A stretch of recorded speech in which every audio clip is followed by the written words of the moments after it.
Hey everybody, you're watching Conversations in Pop Culture, and I'm your host, Andrew Davis, and this episode is brought to you by my sponsors, BCW Supplies. Use code POPANIMECOMICS to get 10% off your entire order. As furthermore, you could also buy my shirt, which helps to support this show, and it is a Gundam shirt making fun of Taco Bell. Gundam, as I stated, the most interesting man in the world. So go buy that shirt, and then I also have these bad boys still up in my eBay store. They're $10. Prices are raising up in the next day or two. So if you want a metal card from my Kickstarter, this is the only way how to get it. And this guy, who's the cosplayer DJ Kropp, was just at Philly Fan Expo up in Philadelphia about a week and a half ago. So very cool right there. So obviously, though, I have with me comic creator Braiden Cox. So welcome back to the show, man. Hey, it's always good to be back. Yeah, no, I am very excited for you to be back, and a lot's going on, and I do miss some of your Kickstarters. Obviously, we'll get busy, but you got one right now going on with It Was Nobody.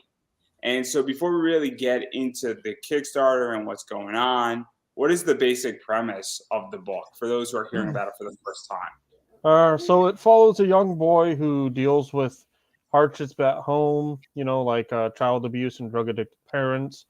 And no matter how much he's tried to get help, no one believes him or wants to help him. And then one day that changes when he meets a mysterious monster.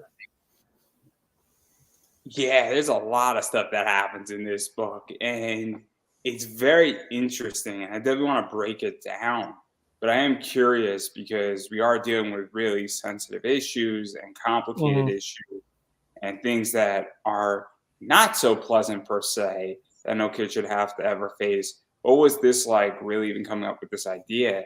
Because I feel a lot of comic writers and writers in today's world are terrified to tackle difficult subjects like this.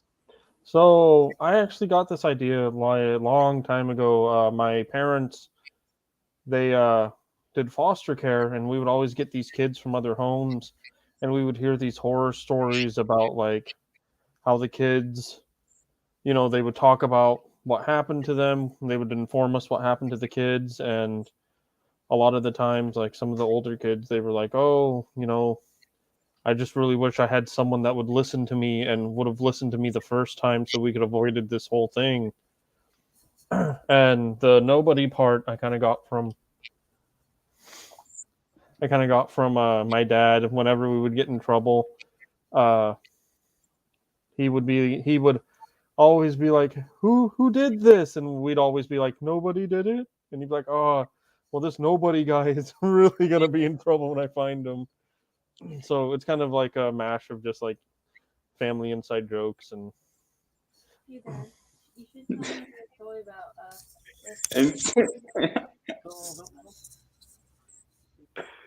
no, that's not stuff we can technically talk about.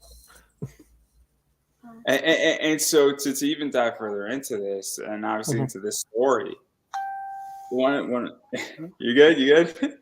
Yeah, no, I'm good. Well, I'm making sure anything could happen live, guys. Yeah, anything could happen live.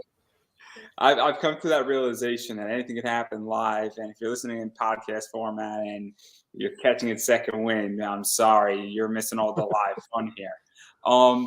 But even to go further into this and really go into the story a little bit, obviously we have a kid named Cody who wishes that he could have a family that loves him, but he comes home to parents who all they want to do is do drugs. I don't know if it's pot, I don't know if it's something else, but clearly that's all they care about, and they don't want the kid. And every issue that they have as a problem, these two parents, is Cody's fault. I think it's Cody, right? Yeah. And so and it becomes very interesting. And obviously he's dealing with all this abuse. And so what was that like? Because that is a very sensitive topic for a lot of people. It's always going to be sensitive, but I feel it's also one of those things that people need to understand, like this actually happens, like it actually happens a lot. And there are times where, like I said, when my family used to do foster care, like one of the biggest things the kids would talk about was, I just wish I had someone that was there for me, which is I kind of like made a urban myth kind of thing, the nobody's a creature. He protects abuse children. You know, it kind of takes the reversed role of like, because most cryptids, you know, they go after the bad kids. This time, you know, nobody goes after the bad adults. Yeah, and even going further, because we're obviously going to get to the twist in your story in a second here. Mhm. But one of the things that I really appreciated, because I read it and you sent me a preview copy, is that we really get the abuse from his level. You know, a lot of times when we're dealing with things that we hear this, and obviously there's the Law and Order Special Victims Unit, and there's other TV shows that have tackled these issues. A lot of the time, we're getting almost from a third party and maybe even a little bit more of an aerial view, but we really get it from Cody's perspective, and we see it from his angle. And it's kind of nice that a kid is telling it like it is versus an adult or a police officer or another Right. person, or even it being witnessed. And that's a very nice touch because it makes it very personal rather than making it more distant or more professional. And so what was that like? Because it is a nice touch what you did with this. And I think it's a very nice writing touch, but it's also not front and center in the book as well, which really shows how well this was thought out and planned. Yeah, I like I put a lot of effort into it, and like I compiled a lot of like I kind of like sat down and compiled like a lot of the stories I wrote, like I heard from these kids from years ago, and I just kind of like reviewed them, and like I would put myself in their shoes and be like, oh, what's gonna happen, you know? And then it's like, oh, this would be terrifying to actually experience, you know, like your parents getting mad at you and breaking your arm, or you know.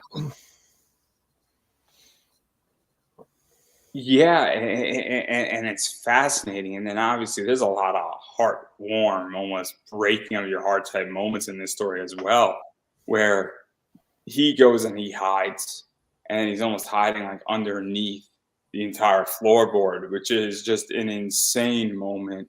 And that kind of ushers in, I guess, this monster slash this creature, which really changes the entire story, because this creature is very interesting and very symbolic of everything Mhm. that's going on. So just to even throw up a picture of this creature, obviously that's what the creature looks like.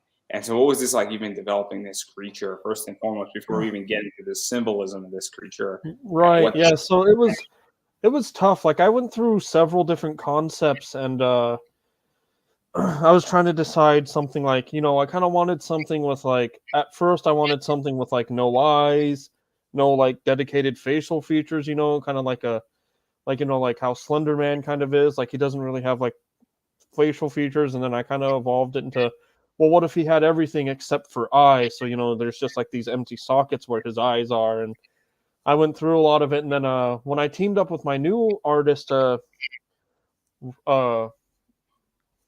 sorry. Yeah, when I teamed up with my new artist, she was like, "Hey, what's the kind of design you have?" And I was like, "Well, this was the original design. You know, he's supposed to be amorphous, which is, you know, without a shape. Like he's supposed to be very like flexible with his shape, and he doesn't always like. And as you read the book, you know that he doesn't always hold his humanoid shape. Like he has different shapes, and he's just like he just kind of like goes with the flow kind of thing, you know." And so she's like, "Okay, well, I'm gonna do this," and she said she took a little bit of inspiration from Ghibli, from, you know, the No Face, you know, and she was like, "Well, this is kind of what I did," and I looked at it and I was like, "Oh my god, that's perfect!" Like, oh, you muted yourself. how I muted myself. Wow, that's a first for me. But all jokes aside, without me muting myself, let's even talk about this, because one of the things that is fascinating is obviously monsters, and especially in horror, really make up the story. Where Mhm. I don't think the abuse is a catalyst for this monster, but it's not what makes up this story and really gets me thinking and talking and analyzing what's going on. And you could read it just as a monster sort of dealing with abusive parents and going after them, but there's a lot more going on. And so, what was this like really building out this creature? Because it really does set the tone, Mhm. especially with the way the monster operates slash creature slash I guess, entity, for lack of a better word. 'Cause I don't even know if monster is the correct Right. word in this circumstance. And Definitely so more. what is this like for you to really build out that idea and also work through it? Because character development and how characters looks makes a huge difference. And you've read plenty of bad books where like this character design is whack and it makes or breaks a book in a lot of Mhm. ways. Yeah, no, it was hard. Like I said, I had to do a lot of research. I wanted to make sure that I was making a monster that wasn't just your average, psycho killer or creature that or like your average cryptid. I wanted a monster that was like I wanted people to connect with, people that were like it's like I would love if this monster showed up to help, like help out kids. I wanted to make something where people could actually like reflect and talk about how much they, you know, wish that someone was there for them, like, this monster was there for Cody. And as I even developed Cody's stuff, like as you were talking about how he's hiding in the floorboards, and like I had a bunch of like minor details added in there to make it look like he was there a lot, hiding. Like he has pillows there, he has a blanket there, he has toys and stuffed animals there. Like it's like I kind of wanted it to make it look like that was his safe space. And Yeah, to even talk about that as well, because this is obviously something that is very interesting with Cody, because this is a place that he clearly goes to and he feels comfortable. The fact that he even knows where to put his shoes and that he knows somebody's going to hit him and he puts his shoes somewhere else so they think he's in one place, but he's in another. I mean, it's clearly not something that was a one off at that Mhm. point. It's something that is repeated and it's fascinating. But even to talk about the monster's personality, and I'm calling him a monster for because I can't think of a better word here, but it's very interesting, this monster, because it does befriend Cody initially, and it sort of sneaks in to Cody's life, and it slowly becomes more and more aggressive. Where at first is saying, "You're a kid, you can play, and let's play," and solves an issue of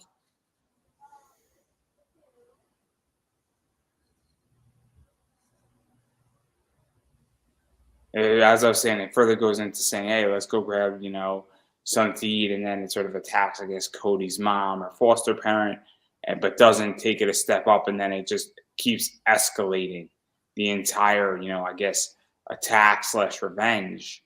And then, well, Mhm. the ending is something that is very much a twist that shows sort of the true nature of really what this monster is, and not everything's a happy ending.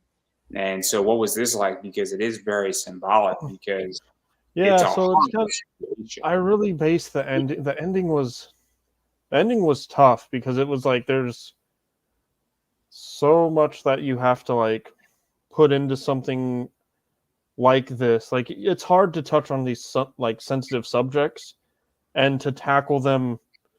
You want to tackle them correctly because if you don't, you're going to look like, you know, you're going to look like you don't know what you're talking about. And so the ending of the book was really hard because it's one of those, it's not a happy ending, but it is a happy ending. But I view it a little bit different, and maybe mhm, my view is I view it as a just ending, yeah, where okay, where yeah, justice has been achieved, and that's not giving away too much per se, but it's the idea that justice has been achieved, but there's also questions on how far that justice cost, and even right, all that, and that's where it gets really interesting, because and that's where this becomes very symbolic, because you're letting in, and I'll use another analogy, you're letting in, you know, man, I can't think of something. It's kind of like you let your enemy in to take out a bigger enemy, but you still let the enemy in. Type of right. ending. You eliminated the bigger enemy,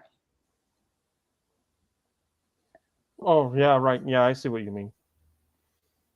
and so it's very very cool in that regard, and it's a very very fascinating thing. And obviously, there's a lot of psychology at play, And it's also the idea of how far are you willing to almost sell your soul and introduce one form of hell to escape a worse hell. And that's how I interpreted a lot of this, is what's going on. And it's super interesting. And I'm being very vague because when people read this, they're going to be like, oh, okay, that went dark real quick. Oh, yeah, I hope so. But like I also kind of based it off of the whole like idea of like hearing these kids saying like, I wish someone was there for me, and like there are some stories that like I did a lot of other researching, like reading a lot of other stories about similar child abuse cases, and as you saw at the end, We're that being was vague, actually everybody, for a yeah. reason. So we're being pretty vague because I don't want to spoil Once the you book. take the genie out of the bottle, you can't put it back in. Yeah, but so like that moment,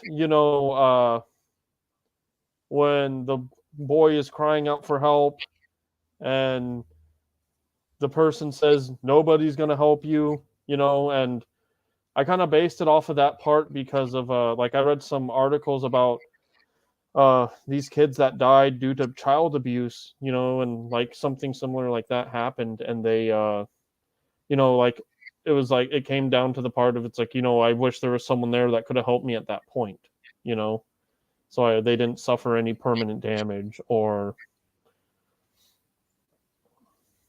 Yeah, and it's very interesting. And I do want to back out of the book itself before we ruin it for everybody Right. else. Because one of the things is that I think, what is it, 22 or 24 pages? Yeah, it's a pretty short book. It's a black and white 24-page one shot. It's not very big. And the reason why I bring this up is that, you've done 3-issue story arcs. You've done arcs that have been a lot longer. And so one of the things is that it's different when you write short. And Yeah, writing it really short is. is very different entity. I used to write on my own website, and I used to write 600 to 800 words. I don't think people understand what 600 to 800 words looks like, and how short and how every word matters. Yeah. In that realm. And maybe I think it was like basically I limited myself to a page, maybe a page and a half. And so, and then I was writing very creative, but you get very interesting. And I think people forget that you need to have a beginning, a middle, and an end, and it has to make sense. When you have 3 issues of a comic, and feel free to Easy to disagree do. or correct me, you have a lot more room and a lot more panels and a lot Definitely. more maneuverability where you can waste a page or two and you still could fit everything neatly or relatively neatly into a story. When you have 24 pages, if you waste 2 whole pages, what is that, like 16 panels? I mean, you're screwed, like completely. And so what was this like for you? Because I don't know if you wrote a one shot before this, but it's the idea that even to go through writing short. This is my first full one shot. I've done like stuff for shorts, like 4-pagers and 8-pagers. But this is like my first full one shot, and it was really hard to kind of like figure out how to pace it and how to like get stuff in there so like you can understand what's going on and what's happening. Yeah, and even to talk about that, because obviously when you're doing something for the first time, and to even add fuel to the fire, you're dealing with a very sensitive topic. You're dealing in a genre that's horror, that's extremely competitive at the moment. And you're like, look, I want this thing to actually look good, make sense, and not be laughed out of the industry, for lack of a better word.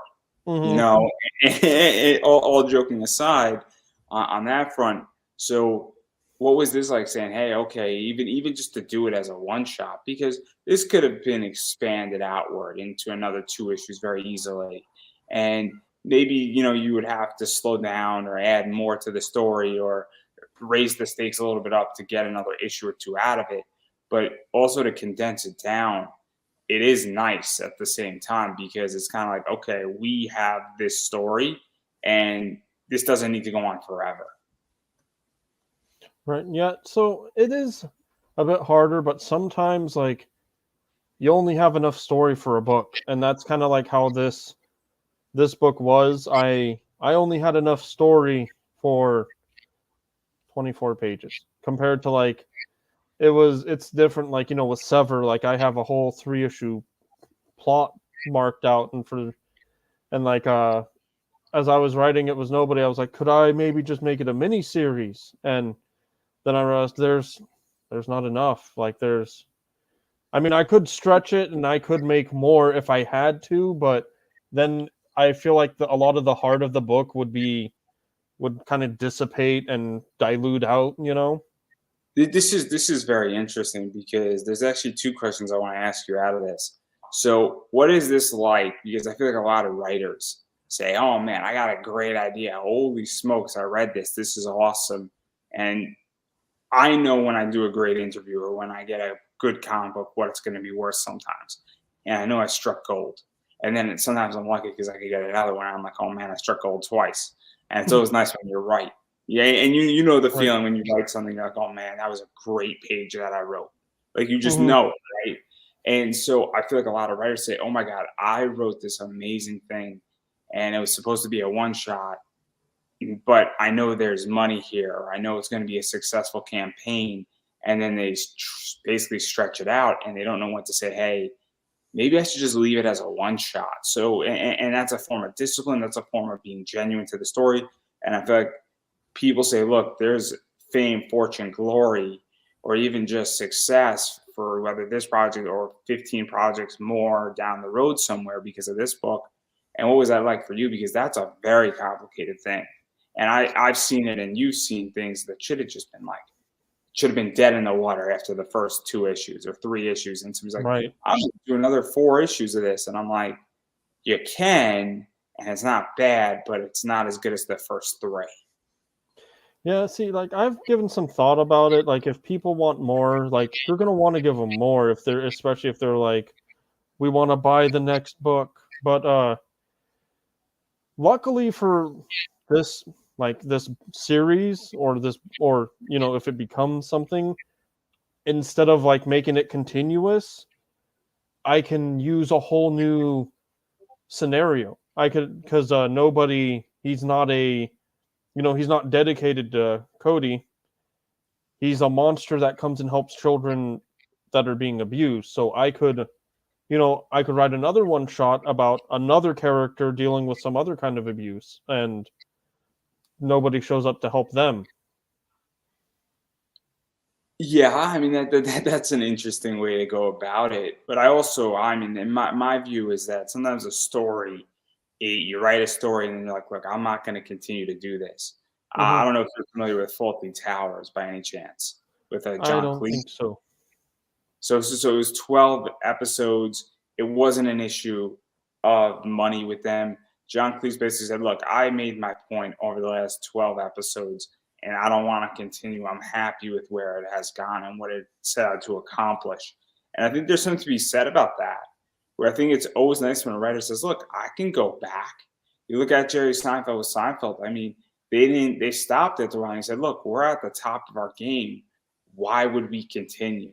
And Right. I think there's something that it could be said about that, where it's just like, look, we're right where we need to be. And I want people to remember X as it is at its top versus saying solely in your name. And I think it's a very complicated issue in comics right now because, well, there's real money. And this goes to my second question. It's kind of like if you're doing $50,000 on Kickstarter and you're only going to do a one shot on it, it's hard to say no if you come back and you're going to do 60,000 the Right. next round.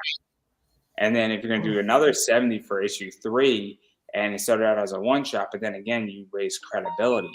And there's people that I've lost credibility for in certain realms because I'm like, wait a second, like you told a great story and then you wanted to have a second bite of the apple and a third. And I'm like, oh, this is kind of getting, it feels like a cash grab at that point. So I'm very curious how you feel about that because obviously I haven't produced a Kickstarter yet, but you know, it's something that is going to be tricky when I write a comic. I produced a Kickstarter, everybody. I produced a Kickstarter. I didn't produce a comic book. I'll correct myself. Yeah, no, but yeah, like I said, I don't want to write more about the It Was Nobody. I do want it to stay kind of as its own thing. If I had to revisit it, I might, but I would prefer just to keep the one shot of keep it a one shot. Yeah, but no, because I like it as a one shot. Like I don't know. At this point in my comic career as a reader, I like to read a complete story, and both on an economic level and even on just a time level. I don't want to be 6 issues into a book at this Right. point. I mean, especially on Kickstarter. I mean, the average person on Kickstarter, maybe if they're lucky, they could get out a 6 issue miniseries in a year. If they do issues 1 and 2, and then they double up 3 and 4, and then they double up 5 and 6. You know, especially if issues 1, 2, and are really popular, they might be able to do double issues. But I don't want to wait around for most people 18 months for your story to be complete. Because and you know this and I know this, I have money at different times in the year, and if your Kickstarter doesn't fall in, to a position, I don't have any money in July, guys. Like every July I am broke, but then every September I have money. Apparently, for whatever reason, it's always worked out that way. And so it's one of those things where if your Kickstarter doesn't fall in September, it's very weird for me because, but it falls in July, like I'm kind of broke. And so like it gets tricky in that realm too for me. And I just want a complete story at this point. So that's kind of where I'm at. But I'm very curious how you view that and everything that's sort of going on with that, because it's, and even just one shots versus like 6 issue miniseries versus even long form, because it is a big cash commitment. It's a time commitment. And I'll be honest, I don't remember what happens in issue 2 of half the books I buy. Right. Well, it's really hard to dedicate to, like, I personally don't do multi-issue books, like up like that high. 6 seems a bit high, and then you have people that are doing like ongoing books. Like, I don't know how they do it, because we all know who we're talking about. His 30 issue plus series. We could say his name. He's not going to mind.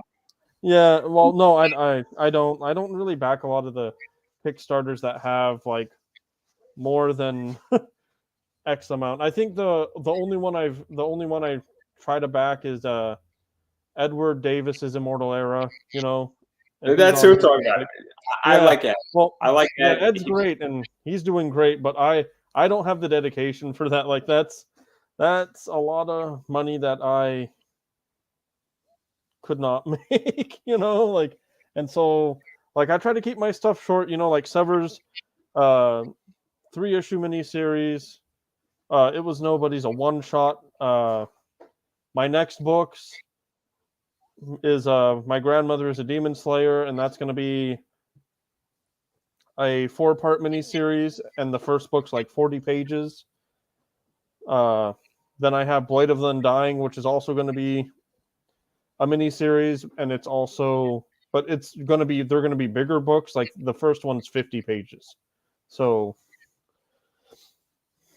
yeah, because one of the things, and I'll just speak about Ed's book, after a while it becomes a huge economic commitment. And this is not a unique problem to him per se, because if you're buying Batman for 50 issues every single month, it also becomes a big economic commitment. And even if you're buying previews, it is still expensive. If it's like $2.80 in previews and you're buying 50 issues, it becomes expensive very quickly over the course of 60, 70 months. And it's time, it's affordability, and also it's just management of books. I mean, 50 books is 1/6 of a long box. Sometimes it's not even 1/6. Sometimes it's 1/5 of a long box, depending on how big your long box is. Right. And so it's also just space for me. And it's the idea that I can read a one shot or a 3-issue miniseries in a matter of an hour at this point. With a 50-issue comic series, I gotta takes me like 2 weeks to get through it. And it's just like, I want a complete story and I want the whole thing brought to me pretty quickly. And I've noticed that like that's been kind of a popular thing, is that people are more interested in, like full, like actual full books, or one shots or graphic novels, specifically because you can sit down and read all of it instead of like just waiting for the next issue to come out. So let me ask you a question, and it's: are you an anime fan by any chance? Yeah. Yes. So I'm gonna ask you yes, a very. yes. I don't know. I ask these questions openly curiosity. So how do you watch anime, and not like your platforms, but like how do you sit and watch a series?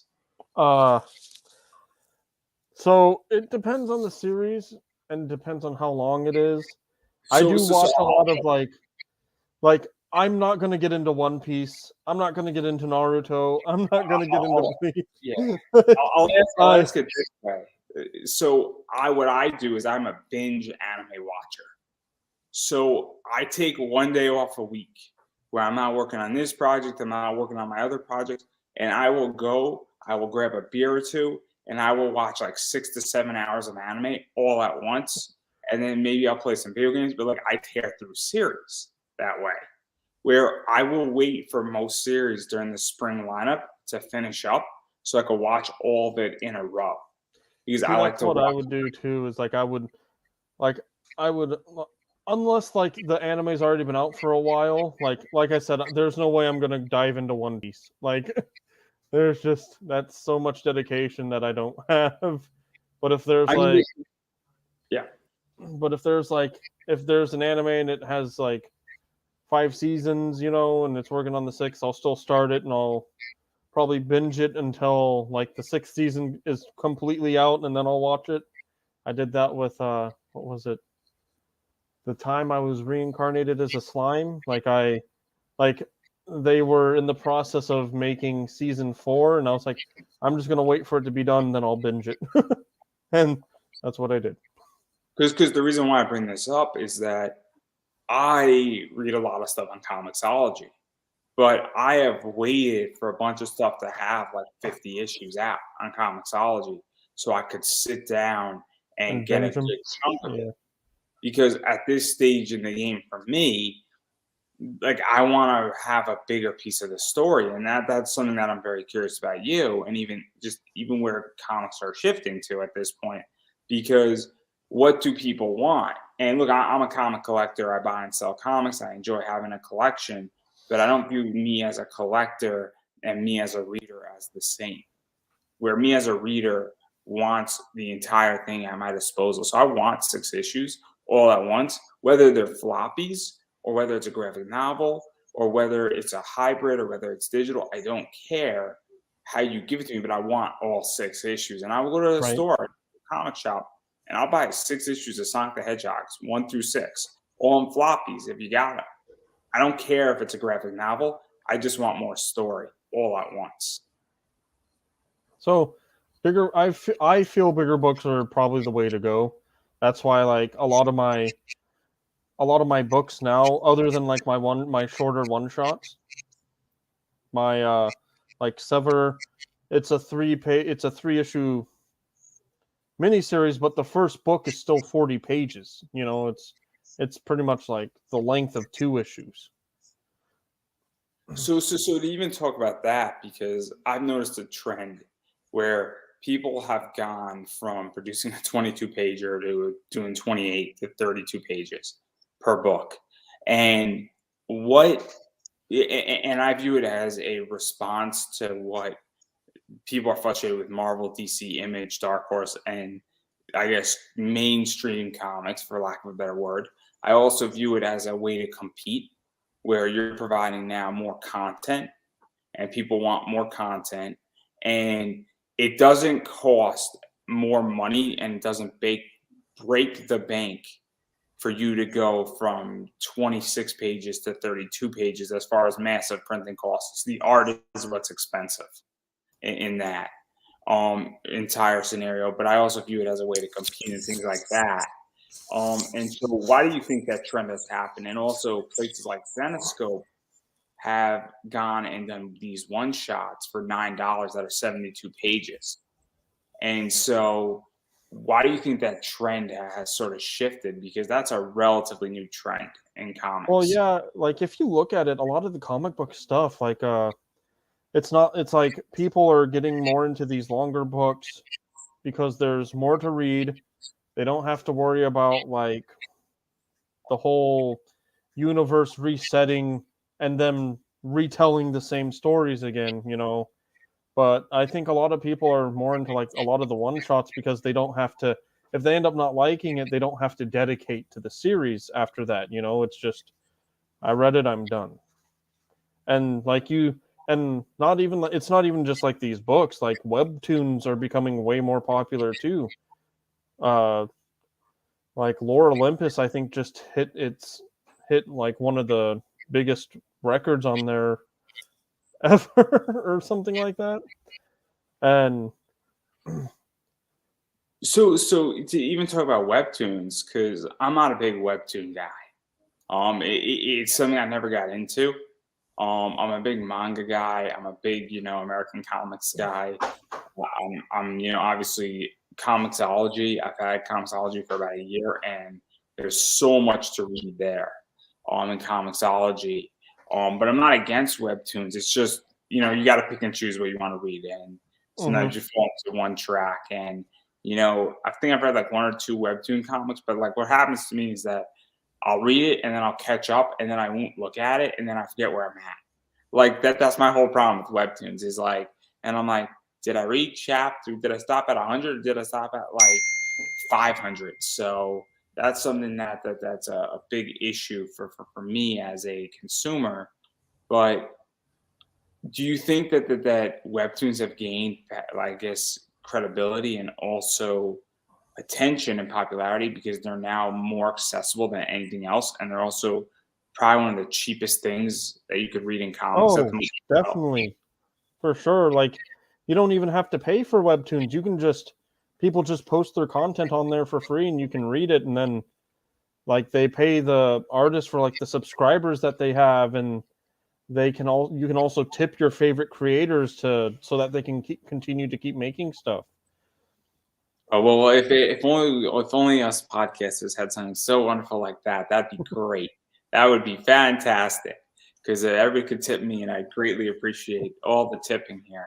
But I digress. But because that's the thing about webtoons is that, like, and that's what I don't get is that how are people even producing it? And because some of this stuff is amazing, unless what it is that the people who are doing it is that it's really an artist's game versus a writer's game.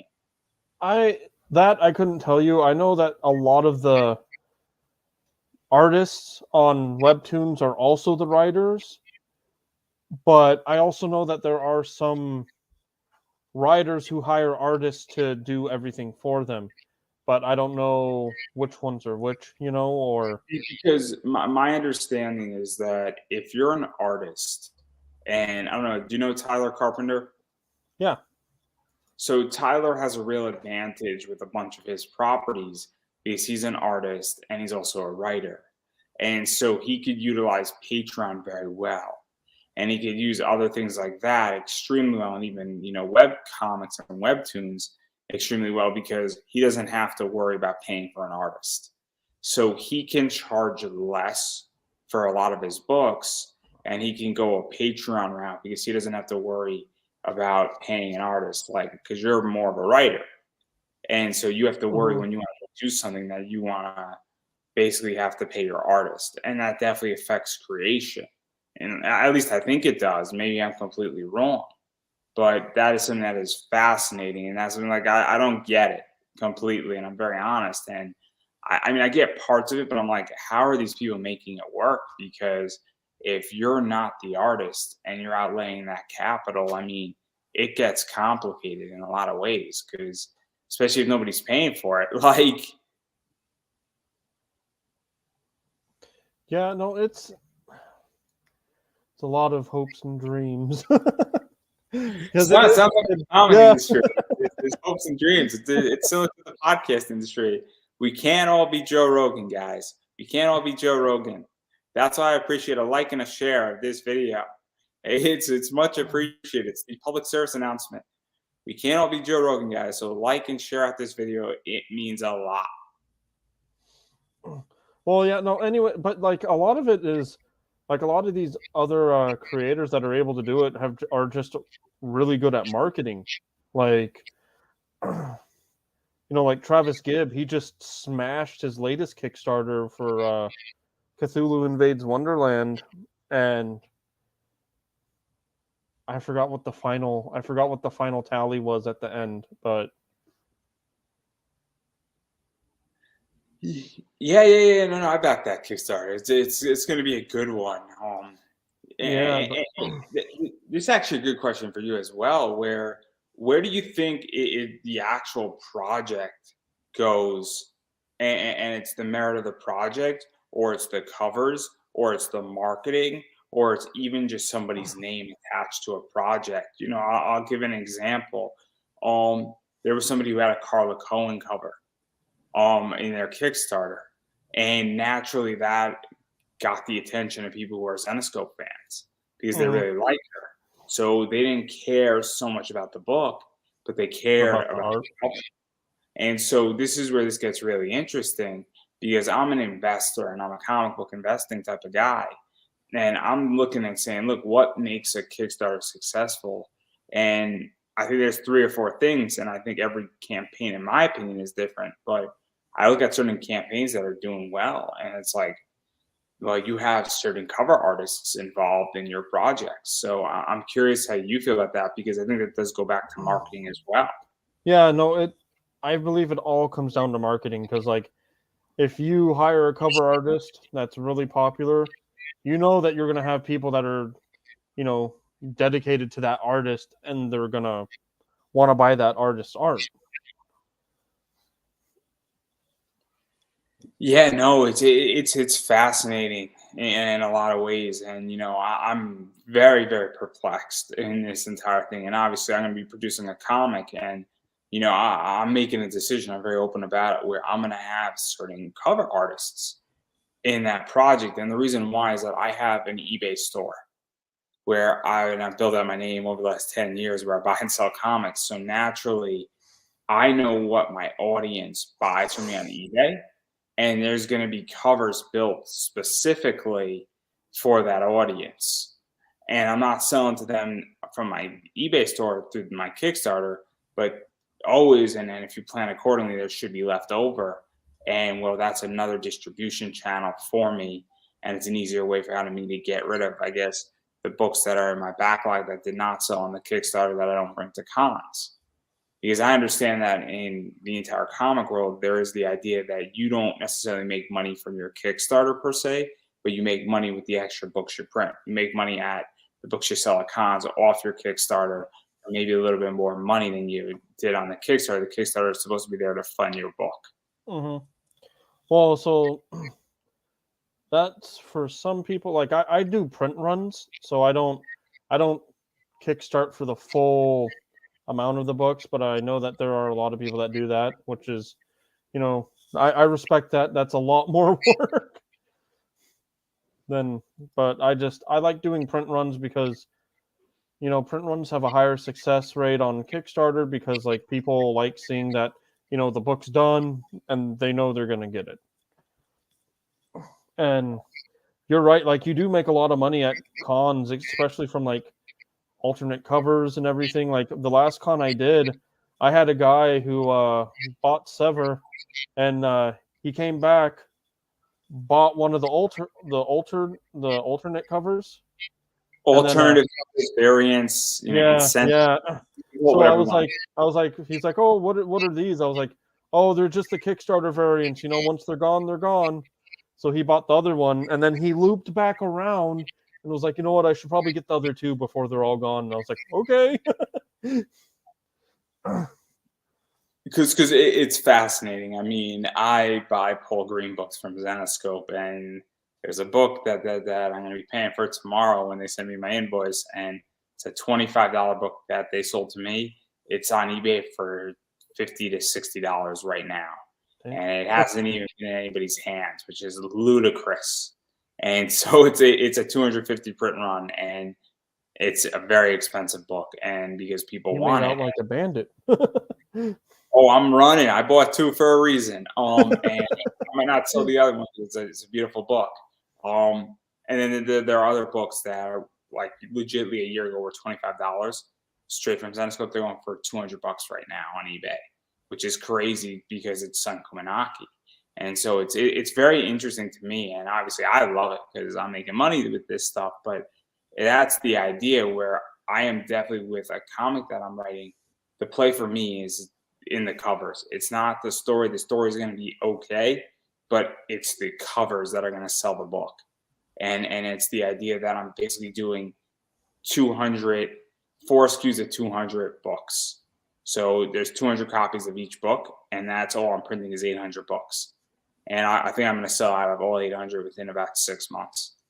Ideally at $30 a pop, which, if my math is correct, that's $24,000, which is ludicrous. And I'm not going to go print an 801st book ever. So I'm going big or go home, right? Oh yeah, I guess so. But I have other distribution methods and a whole other business that's not Kickstarter related, but it goes back to data points, and it's super interesting. But this is a whole different discussion and path we're going down. And before we get to your awards, I do want to talk about a very interesting topic because we are on the idea of horror comics. And so I am curious on your thoughts on why horror is huge and extremely popular right now, because you did write a horror book that is a little scary in a lot of ways. Yeah. So what I've known, people like the thrill of being frightened, and a lot of the a lot of the popular horror movies today, I don't know if you noticed, are like they're not about monsters or serial killers or like slasher kind of characters or demons. They're about actual people who are crazy. Like there's that movie Karen that just came out, and it's about the neighbor who's harassing this family because of they're not following the neighborhood code or something, and she like it just looks crazy.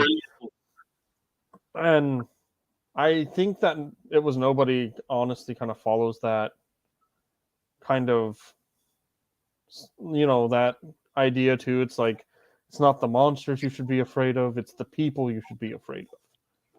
So I'm curious because, and you know this, and I'm not a big horror fan. I actually like to sleep at night peacefully.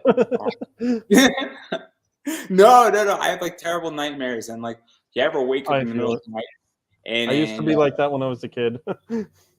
I had a crazy dream where I woke up in the middle of the night and I felt like somebody was watching me, and I was like, okay, this is messed up, and it was like pitch black dark, and I was like, oh my god, like this is like it was like the idea of like just pure darkness, and then you can't see somebody whispers in your ear, and like I jumped up 15 feet out of like that was like a dream. Like an hour.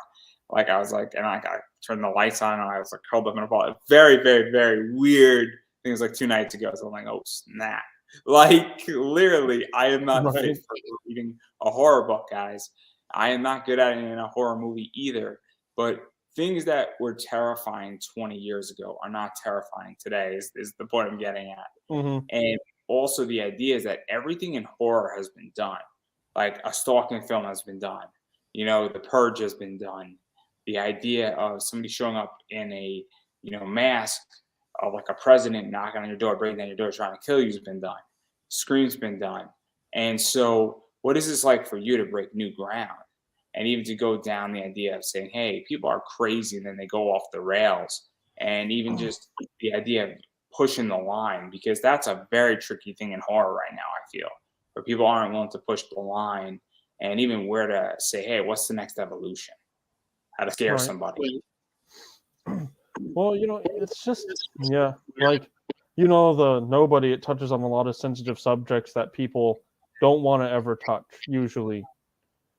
And I feel to like scare, like, to really scare people, you gotta like really dig down into like like things that can happen, like things that could happen every day. Like this is, like this book touches on child abuse, and it's like all about this poor kid who's dealing with, his like the worst stuff, and he's and people don't want to help him because they don't believe him, or like he's tried to get help and he just can't, and the idea of knowing that you're going into this place without any help is terrifying, because you don't know what's going to happen. Like, as you saw the end of the book, you saw what almost happened to Cody. He what happened. Yeah, it's a very, very scary thing, and I'm not too sure if Cody's okay at the end of the book either, and that's a good position to give an idea that I think there's ambiguity or whatever that word is. I can't speak today. I think there are questions about where Cody is, and even if he is okay at the end of the book, and there's a lot of questions, and I think you can make an argument either way. I really think you can make an argument either way on how that book ends, and I think that was intentional in a lot of ways. So fascinating position on that. But before we get to rewards, I do want to mention my sponsor. So we're going to be back in 32 seconds, everybody. Cowabunga Comics is sponsoring this episode. They got an amazing comic shop. They got a Department of Truth, thing that's going on. And I'm going to show you some of what they do out there. So we'll be back in like 32 seconds, everybody. Stick with us, and then we're going to dive into reward.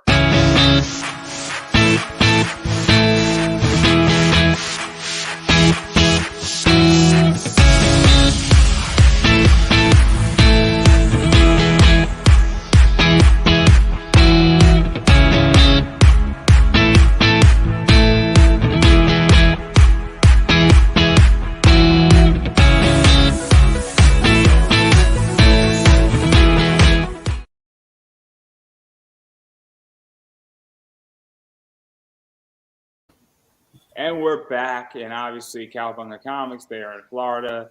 Their link is up in the description up above. They're helping to make this show possible, so definitely go support them. They got a lot of cool stuff. Kyle Willis, you might see his name a lot in Facebook groups. He is either the owner or the co-owner of that store, and they can ship anywhere in the world. They got a lot of cool projects, books out there, and they got 2 variants that Kyle did.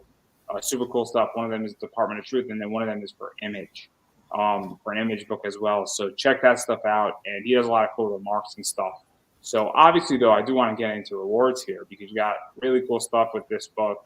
You have the digital book. You have Poems of Nobody by Steve Rishu, yeah. And then you have a package where you get both the digital comic and the poem book. Obviously, digital and physical copies. Physical with stickers, physical with mini prints, physical book and stickers. And I think anytime you get a physical book, the digital usually is included with that, right? Yeah.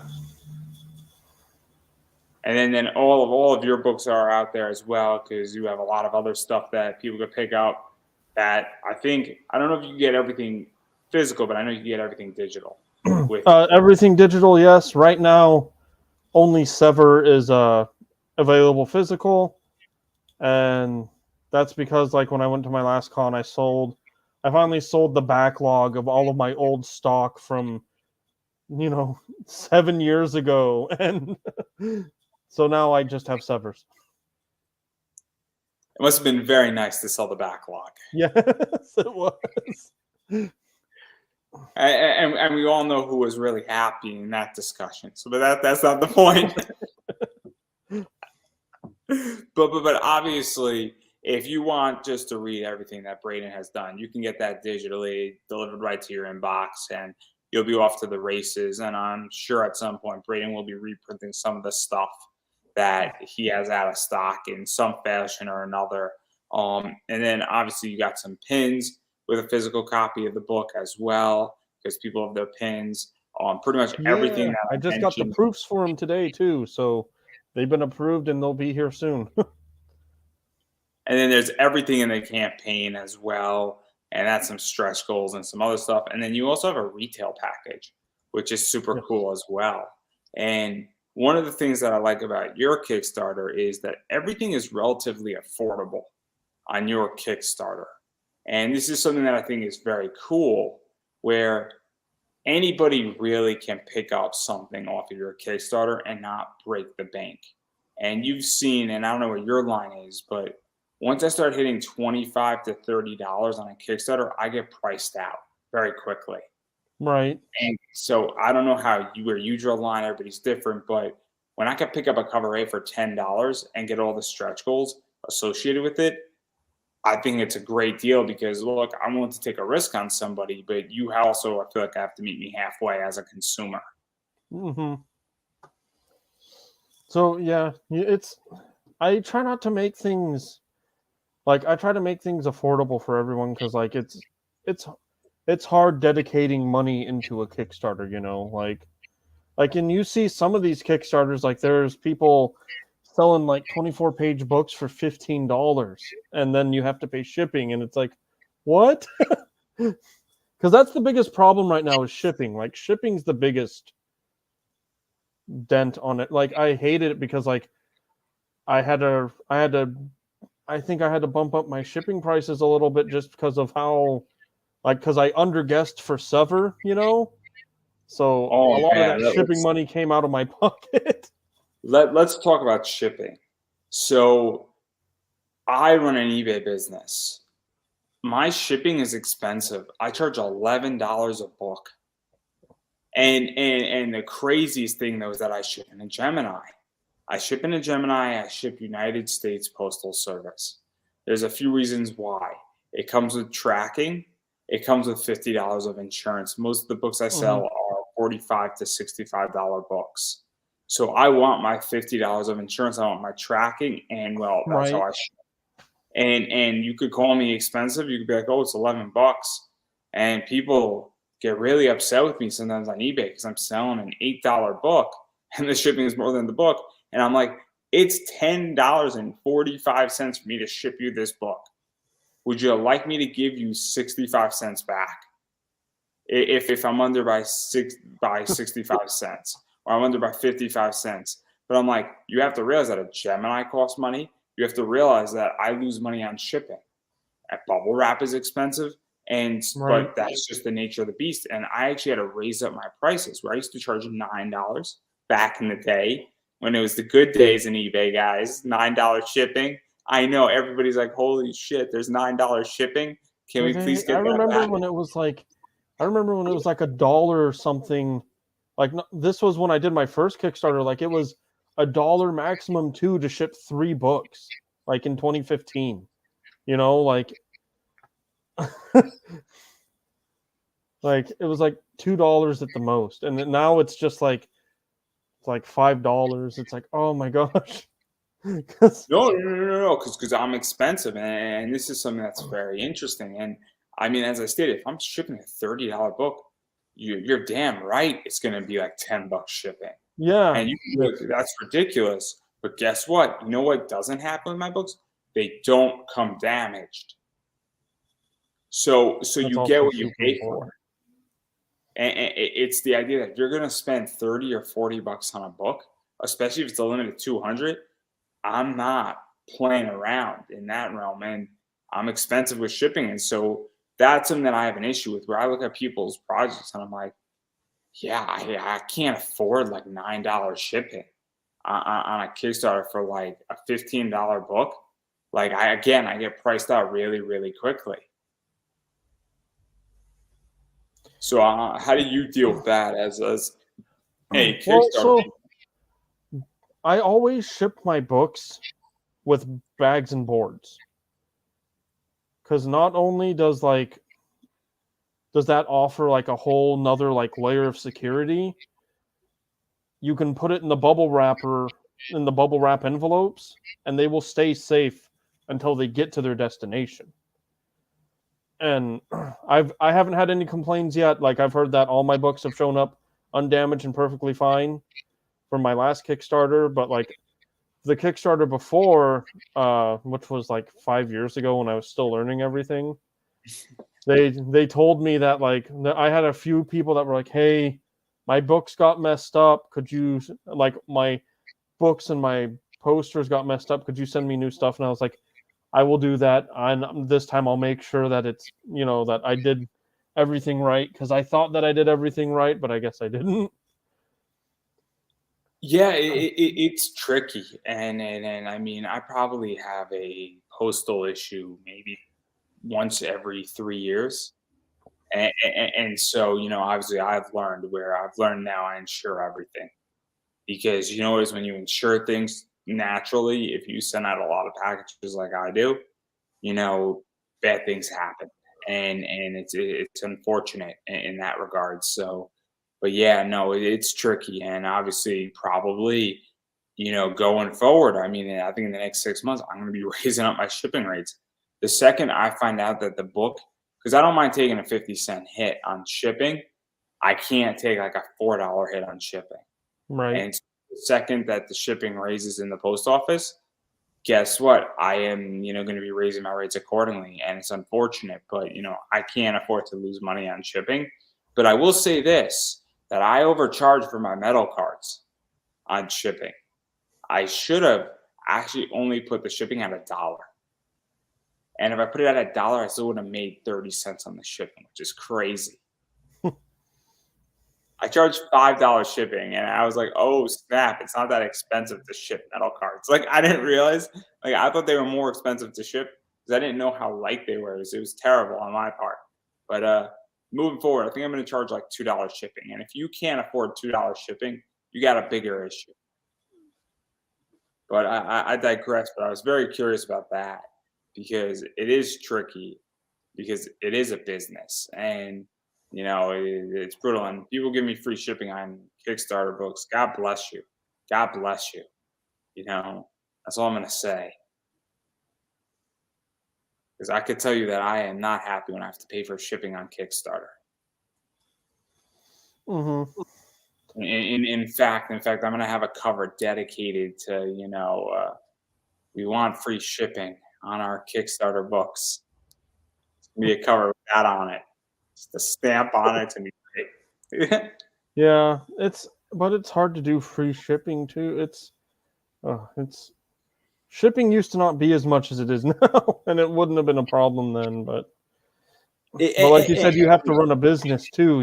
Like you have to make sure you're not losing so much money, especially now with shipping. It's very tricky because this is how I view it, and obviously I ran my Kickstarter for my podcast, which is a whole different discussion, whole different story. Everybody, that thing was brutal. Man, people were not happy with me, and people are still not happy with me on that. But I understood that it was a business.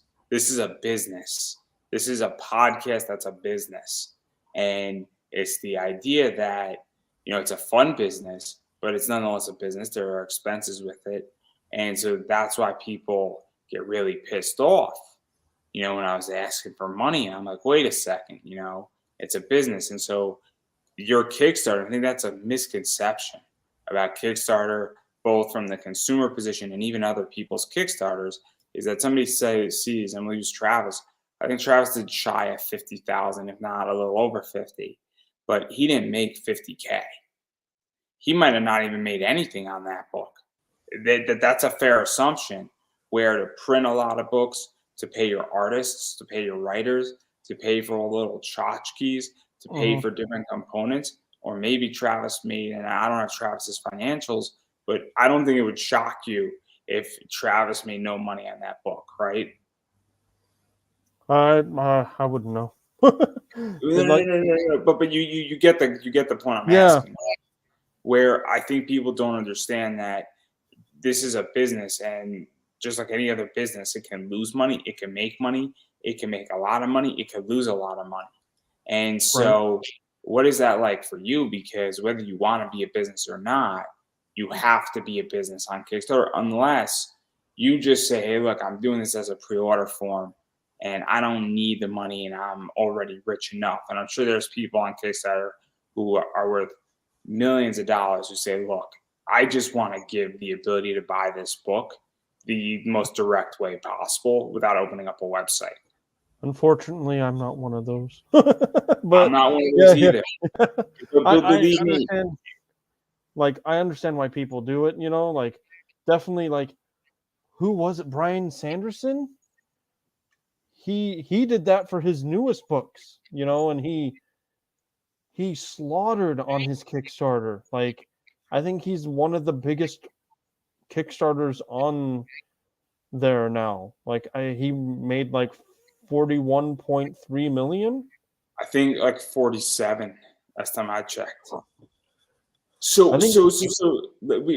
talk about this because I'm curious about your opinions. This is where we get very controversial. So this is my whole thing about him.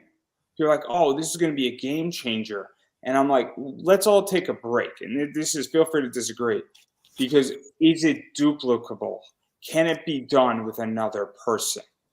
Because the only time something is a game changer is when somebody can take his template and they do $25 million on 4 different books that are not his books, have nothing to do with his books, and maybe are in a similar genre.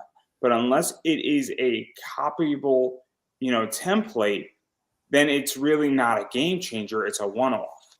And that is the issue that I have right now, because it is too early to tell if this is the new model or if this is a fluke, let alone is he going to deliver on time, let alone is the books that he produced, are they going to be great? Is it a fear of missing out? And there's all these questions, and nothing against the guy, because social media wise, that thing was amazing to watch. Oh yeah, but it was my real question is all what I just asked, because that is what I'm curious about.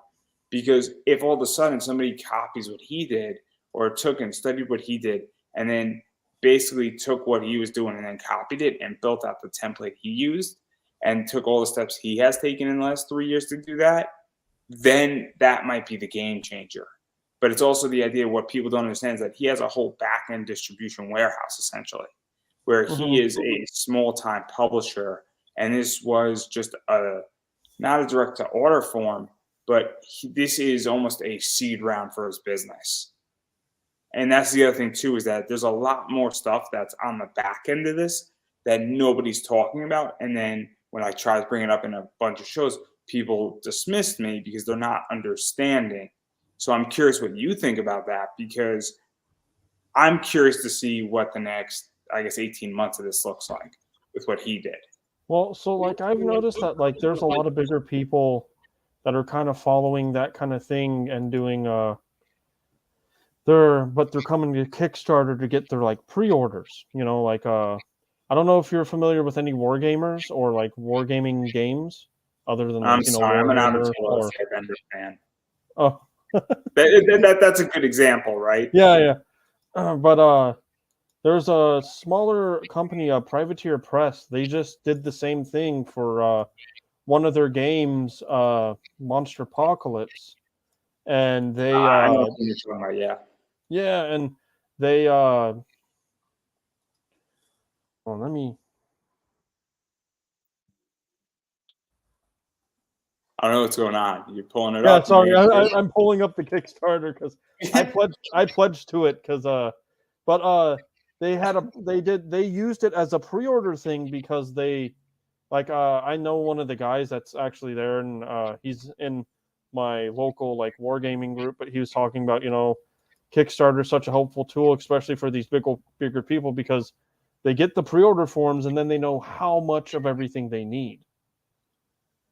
So I feel that like even though Brian Sanderson's maybe kind of like a one-of kind of thing, I think that we're going to see virtually bigger people and companies coming to Kickstarter to start using Kickstarter as like a pre-order build-up kind of thing. I mean, I could tell you, my entire podcast, it was twofold. A, I needed the money, and I need more money, to be very honest. But it also was tremendously helpful in finding guests. And it also, because you know very well that I get solicited. And it actually has stopped a lot of solicitations. Because unfortunately, people bother me, or used to bother me all throughout my season 2, can I come in your show, man? And I'm like, okay, what's your project? And I used to throw out a Google Doc, and I used to get like 90 people. And I'm like, okay, what's your book? What are we doing here? Like, because there's a lot of projects that are not necessarily bad, but they're not at the quality of what I'm trying to achieve. And out of those 90, maybe there's like 5 that are really fantastic projects. Right. Now I'm being a lot more selective. And what money does, money actually is an amazing factor because it actually filters out bad actors. And also, when people throw money down on something, they treat it differently. It also changes relationships with people. And that's another thing, because when you back my Kickstarter, you are now essentially paying for a service, and we have a business relationship. When somebody buys your book, they don't have a business relationship with you. They have a consumer with the store relationship. And that's something that people need to understand about my Kickstarter. When you back out podcasters Kickstarter, you're changing your business relationship. So there are certain people who have paid me that we cannot go back to a different relationship. We could be friendly, they could be my friend technically, but the business relationship is always going to be there. It's super fascinating. But I think that it is going to be a very interesting world, because now we do have bigger companies coming in, and we have a very weird situation going on. And people say, oh, a rising tide raises all ships. And I believe that statement is true, but it's also the idea that if I'm a small gaming company and then Avatar: The Last Airbender comes out and my game is $50 and their game is 120, and they have a bigger name, the winners eat the losers. So what are we really talking about? Because people say, oh, they'll back both projects, or they're not your audience, but they're both games and they're both good games. Somebody has to make a choice at a certain point, and I have to make this choice every single month. I have about $30 to spend on Kickstarter. I have to go through 50 Kickstarters and run it through almost a filter and have a series of questions to figure out what book I'm going to buy. Because I can't go wrong with at least 20 of the books out of the 50. I cannot lose on a monetary level, on an enjoyment level, on a stretch goal level. And so then I have to figure out, so there's going to be one winner and 49 losers for my money. And people can disagree with me, but nobody has been able to refute that position that I just threw out. So I'm very curious how you feel about that, because it's complicated for me. I wish I had an infinite amount of money. I wish I had like millions of dollars. Like, because then I'd be backing legitimately like 30 Kickstarters, and you play, who wants money? And like, that'd be the game show. Who wants money? Well, I understand your whole point of like people are always going to want the bigger thing, but that's also, it's hard to like determine, because people will always want a bigger thing, but you'll always have people that are like I forgot when it was, but do you remember when the Keanu Reeves Kickstarter went off with the Boom Studio Comics? I'm sorry, I was too busy watching Bill and Ted. That's fine. But no, continue, please. I remember the Kickstarter well. Yeah, but a lot of people that were running Kickstarters around the same time, like their books appeared at the bottom of the page for theirs, and apparently a lot of people got a lot of pledges because, like, I'm assuming people saw, like, the mass amount of people that saw Keanu Reeves' book scrolled down and was like, oh, these also look interesting. So you may, like, a lot of people are going to go for the bigger name. That's how it's going to play until you become a bigger name. But you're also going to have people that are going to be like, oh, I see these other projects now, and maybe I should check them out because it says it's similar to this. True. I don't disagree. I guess where I throw, and I'm pushing the line here, and my challenge is when you get to spending $100, there gets a point where you get priced out and people are out of money. And like with like a board game in particular, it's also the idea that if I have my lowest price on my Kickstarter is $5, somebody might back something for $5 and say, fuck it, right? Because it's Mhm. $5. But if all of a sudden you're trying to sell a $50 physical reward book on, I can't think of, so I don't want to push somebody's name down per se, but let's say I'm selling a $30 comic and there's a big name on there and they're selling a $30 book, and it's a comic, there might be competition at that point where somebody Mhm. might be like, look, I just dropped $30. This is a new project. I don't want to take the risk. And there's no cheaper reward. Because like the book I want to do, legitimately, there's 4 rewards. That's it. It's maybe a fifth one. It'll be you'll save $20 if you buy all 4. But beyond that, there's no digital reward for what I'm doing for a reason. I don't want a digital reward. That makes no sense. It's like an NFT mint. There's a lot of logic that went into it. And I'll tell you what the project is off air. I don't want anybody stealing it. It's brilliant, but I get that side where I do think there is some of that, but I also think that what I'm curious about with those people is what rewards are being bought. Because if it's all digital, then it's all $5 rewards, but they got a lot of $5 rewards. That's one thing. But were they converting from a Keanu Reeves person who spent $750, and then that same person spent like $200 at those Kickstarters down below? Or was it the idea that someone said, oh, $5 digital comic, no problem? And that's where this gets really interesting. And enough Right. $5 rewards goes a long way. Don't get me wrong. But at the same time, that it's fascinating, and that data would be unbelievably worth whatever somebody pays for it. Right. Yeah, no, I get what you're saying, but hold on, I just want to see something real quick. I just want to compare my backers, like how many digital books got back compared to okay.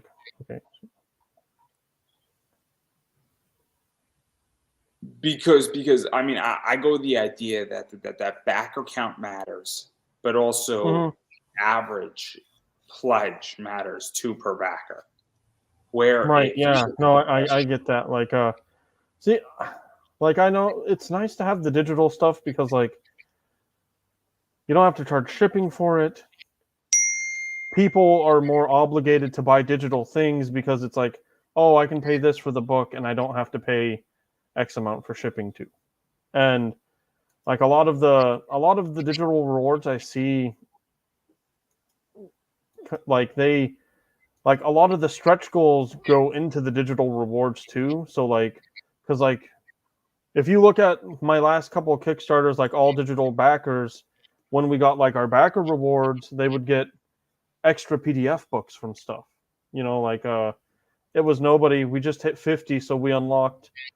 I haven't put my new chart up yet, but we've unlocked 2 additional digital books for every tier, which is a 9-page. One of them's a 9-page little short comic, and the other is a 17-page book of child possession services by John I hate Westhoff. that guy. That guy's horrible.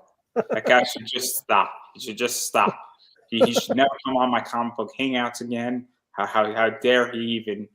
You mention his name, and you should be ashamed. Oh man, yeah, he's awful. Letting me use his book and running Kickstarters. The worst offense is depowered. I mean, that book is just horrific. You should be ashamed. Just ashamed. But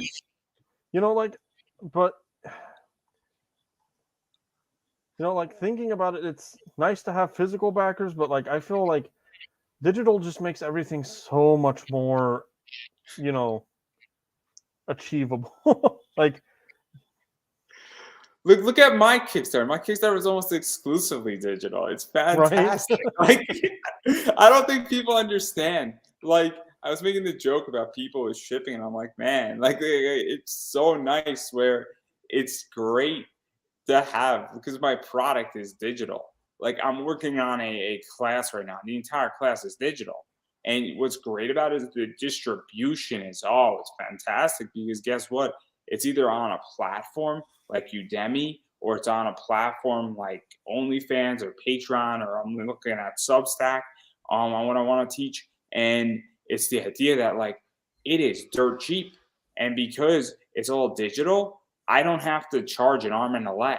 If I'm to send you that class on a like thumb drive or a hard drive, I have to charge you so much money for it because I have expenses. So like if I was to actually send you my class on a USB hard drive, I have to format the hard drive. The hard drive is going to cost me like $40. And so for me to make any money, I mean, I got to charge like $600, but digitally I could charge you 40. It's so much easier, and costs just get cut in half. Mm-hmm. It's a 30-hour class what I'm building, so $40 for 30 hours of my time. Woo. You know, you can afford it. I don't know. Maybe no. Just kidding. I mean, it's like 90 cents an hour. That's what it looks like up actual content, and it's probably more like 120 hours worth of my actual time to build it. So, but I digress. This is not about me. It's about your project, clearly, which means it's really all about me. It's all about me, guys. All about him. It is my show. You should be thankful that I allow you the privilege of being on my show. I expect a thank you, and I expect you when the time it comes when we are going to lead the fight and invade Mars, that you will be at my side. Okay. I didn't say we're going to make it back to Earth. Because I didn't say we're going to die either, because the trip just is like 16 months. And, you know, if you're going 16 months this way and you want to go 16 months back the other way, you know, you have to be really dedicated. Definitely not a round trip. Not yet. But I digress right there. I don't want to keep you here all night. I've already gotten you and me in trouble enough. I've also gotten John in trouble enough. But he's not even in this show, which is just terrible. But I do want to give you a chance to self-promote yourself. So where can people find you? Where can people back the Kickstarter? Where could people go buy your other books and anything they want? Obviously, social media, all that fun stuff, and anything else you got going on. All right, so social media, as you guys can see my name, by Braiden Cox, the Braidoxian Studios parts. That's where you find me on Facebook. Instagram, it's just Braidoxian. I'm in the process of still setting up my shop, but it'll probably be on Etsy.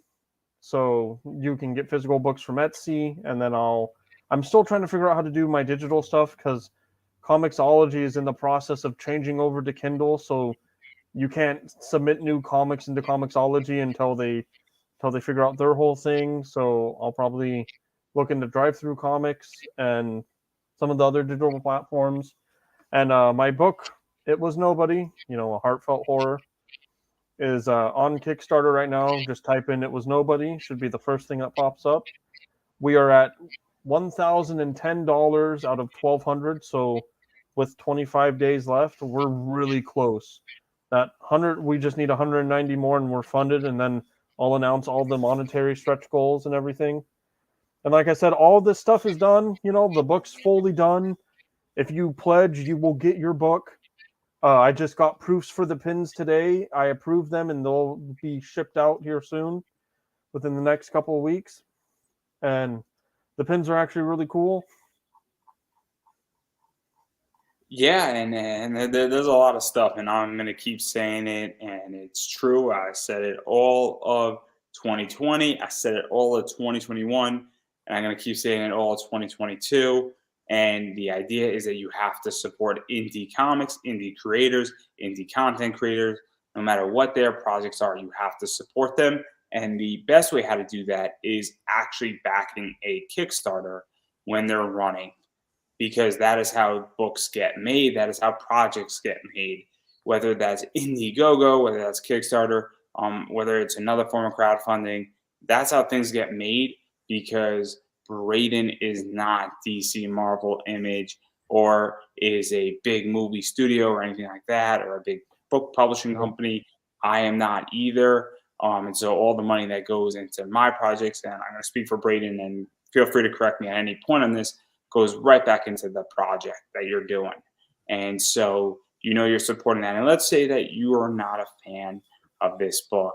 One of the things you can do is you could go look at his Etsy shop when it's up, follow him on social media. And if there's another book that you do like, you could go pick up that book.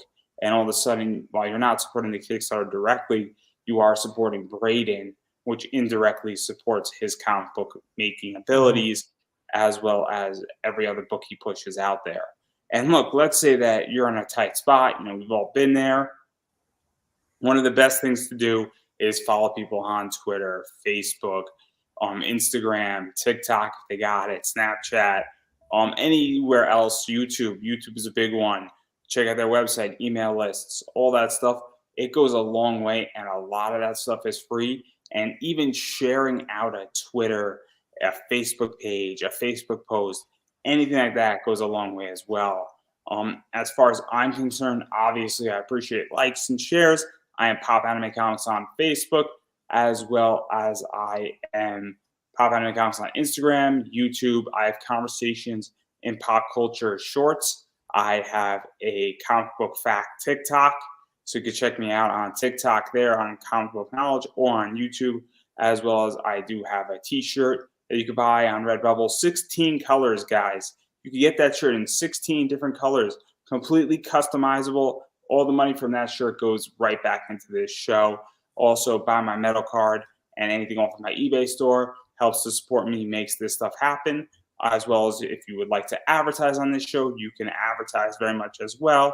Cowabunga Comics is advertising right now, and you can advertise too, whether you want an ad or live copy or anything like that. Or if you're a printing company and you want to advertise to me, you do that too. Or if you just want to throw me $5 because you want to say, hey, Andrew, you really need a 6-pack, I have Buy Me a Coffee, and I greatly appreciate it because writing interviews can drive you mad, and twisted teas are really good.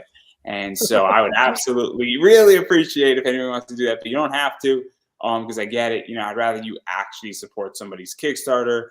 And if you have some money left over, you're more than welcome to throw me, buy me a coffee, because I greatly appreciate it. But more importantly, I actually want to hear what you guys think. Comment section, like it, share the interview out, because that stuff goes a long way and it means a lot to me. And so that's the first and foremost thing that you can do, and it's free. So please go share this out, everybody. It means a lot to me, as well as for the people who are listening to this in podcast format. Leave me a review on Apple for when this thing gets to Apple, because that also is extremely helpful. And on that note, I'm going to give you the final word. Alrighty. Well, thanks for watching. That's the final word I get, right? Well, I got nothing else, guys. So Okay. everybody, that's a wrap.